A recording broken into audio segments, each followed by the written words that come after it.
Hello বন্ধুরা, শুভ দুপুর। তো তোমরা কেমন আছো? নিশ্চয়ই ভালো আছো, আশা করি ভালো থেকো। আমিও ভালো আছি। তো আমি চান টান করে ঠাকুরকে জল দিয়ে আমি রান্না বসিয়ে দিয়েছি। তো আজকে কি রান্না হচ্ছে তোমরা দেখে নাও।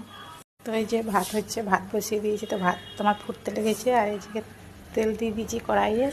তো আজকে রান্না হচ্ছে এই যে চিকেন নিয়ে আসা হয়েছে, আর এই মশলা করে নিয়েছি, পেঁয়াজ কেটে নিয়েছি।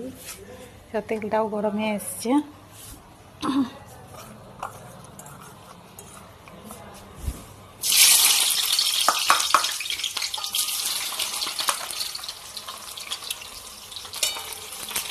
পেঁয়াজ আমি অল্পই দিয়েছি, কারণ পেঁয়াজটা বেশি দিলে মাংসটা মিষ্টি মিষ্টি লাগে, এখানে অল্প পেঁয়াজ দেওয়া হয়েছে।